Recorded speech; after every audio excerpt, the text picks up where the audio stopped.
All right, so wanted to make a second video on the topic of flexibility. And so in this video, I'm just going to go through a bunch of different stretches, and it's more of I'm going to explore my flexibility. So again, flexibility is not something that I've really focused on in my life. As an athlete, I just wanted to be as big and strong as I possibly could, but neglected flexibility and mobility. And this is all part of my growth as a strength coach and just learning a new appreciation for just a different style of training. And so flexibility, it's crucial in your ability as an athlete.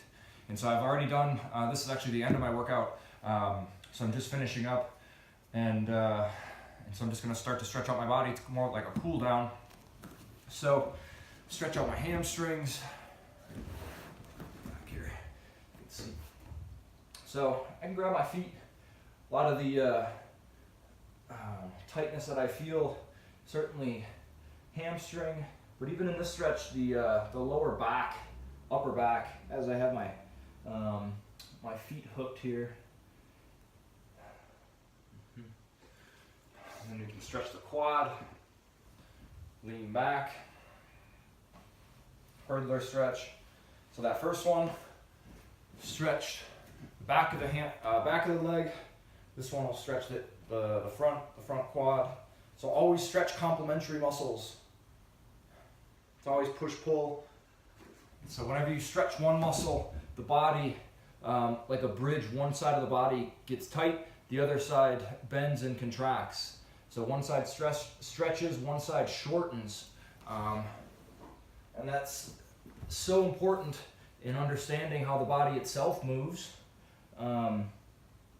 Certainly, if one area of the body is restricted, it can affect the movement pattern of the entire rest of the body, because it puts a little torque into the connective tissues. And so it's really important to gain flexibility and mobility in all aspects of your body, not just flexible ankles and flexible calves and flexible hamstrings.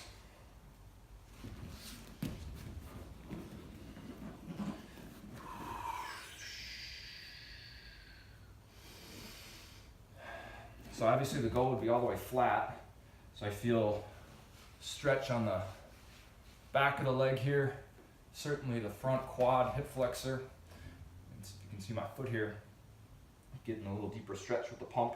Makes it a little bit more dynamic. So never stretch a cold muscle. So I've already warmed up, and it's like a rubber band that you put into the freezer. If you stretch a cold rubber band, it's going to snap. But actually the movement of opening and closing, or the stretching of a rubber band, it puts warmth into the tissue. And same way with your muscle. And so if you stretch a cold muscle, you're likely to pull it. And so like I said, I've already done my warm up. Let's check this one here.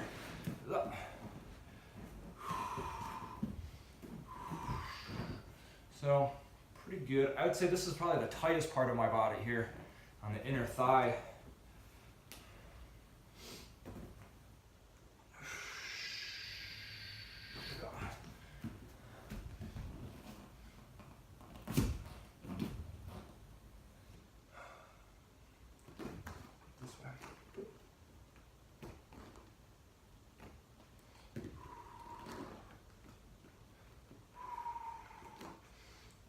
With the breath, so important.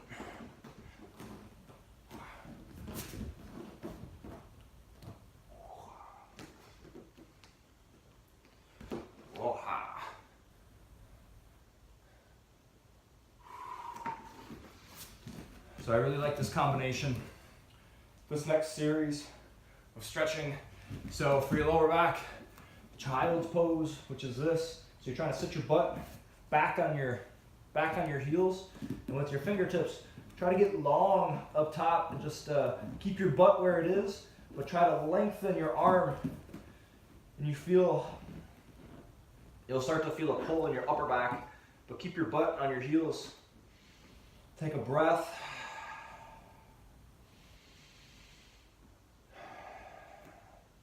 You can breathe into your upper shoulders to get a deeper stretch, and then you can breathe lower into your abdomen, so fill up your belly with air. And so if you ever have back pain, get yourself in this position and take some breaths into your belly.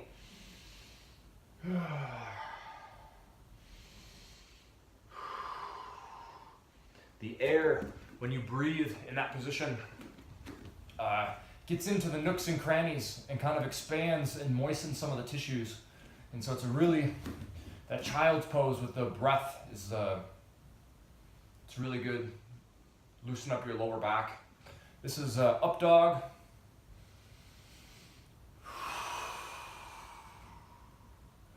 On this one, you want to relax your back, relax your feet, relax your jaw, but you're pressing your shoulders up and back, and your chin is high. And relax. Okay, and then now we're going to go into down dog. So that's this position. Because of my tight hamstrings, it's difficult for me, so I always start here. Knees are bent, and I'm just shuffling my heels into the ground there. I'll have to check the video. I can't really see how my position.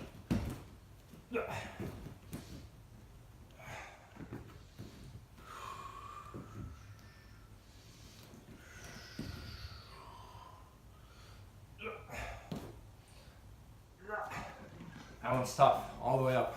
And then you can come back into child's pose. Take a breath. Come back into this position. Up dog, cobra.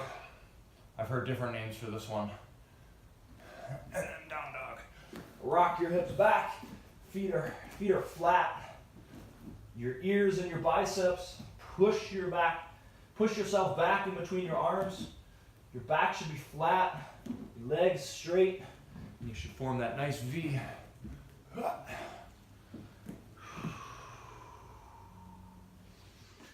This next one I really like. It's called the pretzel stretch. So you're gonna lay on your side. You're gonna cross one foot over. You're gonna grab top of your foot. You're gonna roll yourself and try to pull the foot to the back of the head. And you're gonna grab this top knee and just work your opposite shoulder into the ground and try to get flat while keeping this knee on the ground over here. Take a breath.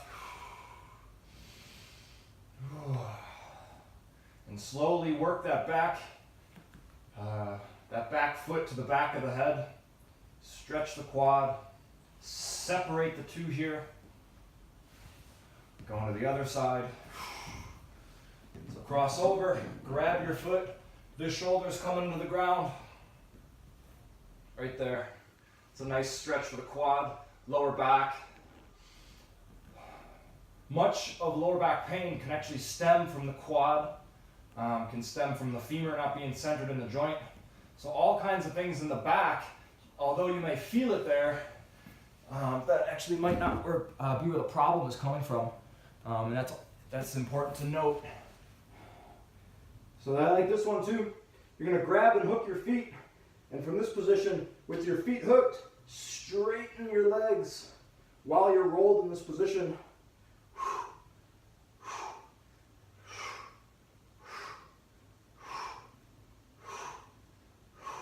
Again, dynamic stretching. So you have static stretch, we just sit there and it's static and still.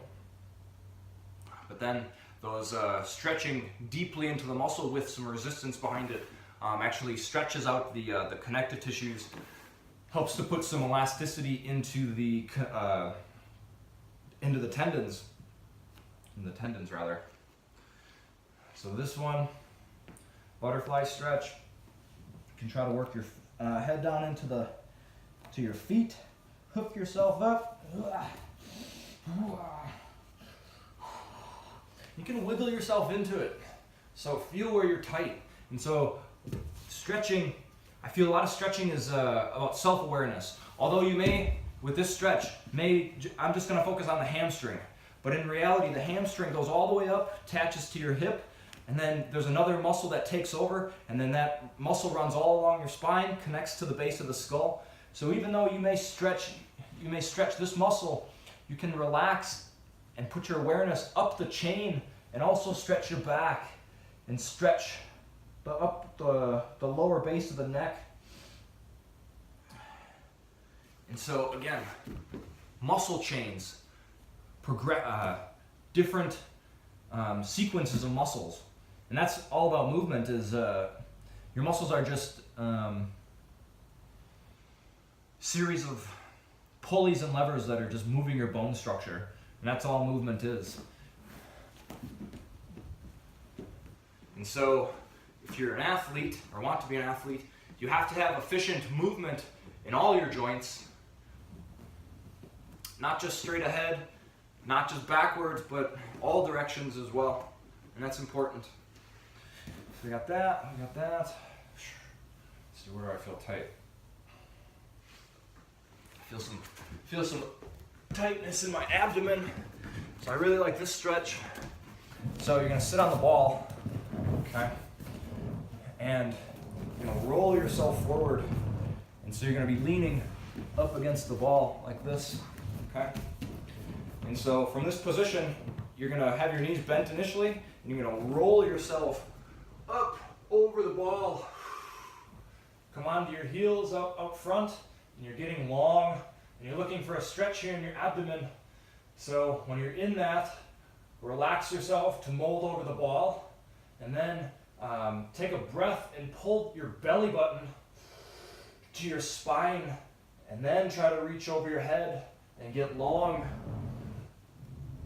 And stretch out your abdomen, those deep tissues, those deep muscle lines that cross inside your torso. So you have surface level, but you also have a series of muscles inside your structure that help to twist and stabilize your internal structure. So these are just some arm circles going upper body now.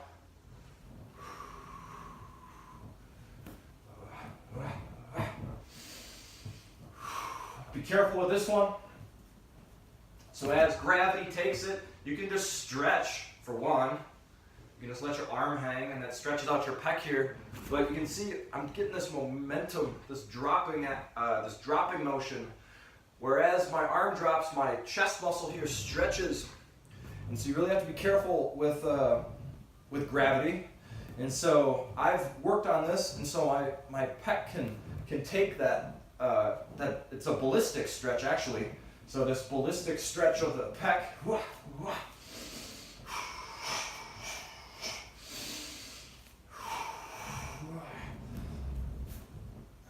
Okay, so that's a really good one for the shoulder, or the front of the pec, your chest muscle. This is nice for the shoulders here.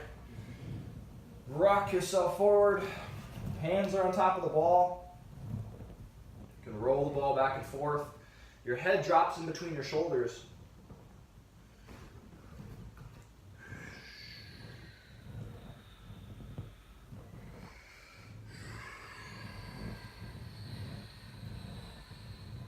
You can go in and out of it.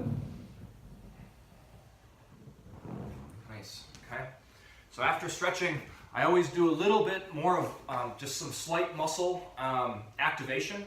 And so you just stretch the tissues, and we're gonna do a set of push-ups and a set of squats and a set of straight leg raises. So it activates the main muscles that we just stretched out, but it actually puts new tension in, and it kind of reduces and gets rid of the slack that you just put into the muscles from the stretch. So as you stretched it and then brought it back to neutral, there can be some residual, like I said, slack. And so with the push-ups and the squats, these will activate the muscle and kind of almost set the bone and the muscle where it ought to be, just by activating it. And so I think that's important. After a stretching session, just do some light tonic work, as they would call it. So activate the muscle. I'm just doing push-ups. Just do 10, slow and controlled. Squeeze.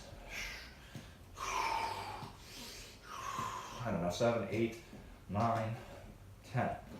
Okay? And so again, those muscles that we stretch deep in the body, your deep muscle line, will lock back into place with this motion here. It'll activate your core, and it'll just kind of squeeze your organs together, activate your core. Do this exercise, but don't let your back arch off the ground.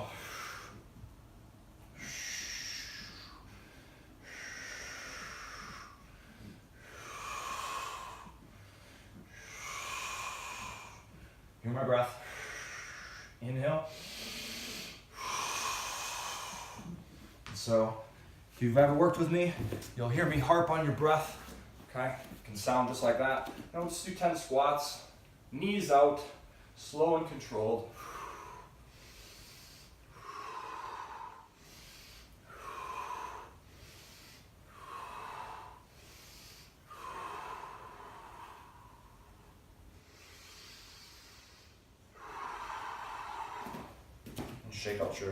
Shake out your legs. And then this will be day 2 check of checking that full lotus that I've been working on. So, half lotus. Work this hip into the ground. Whew. Actually, so when I push this down, I'm actually feeling this on this is my left leg here. As I push down, I'm actually feeling it on the right side, where the piriformis connects to the sacrum. So I'm pushing on my piriformis, just a trigger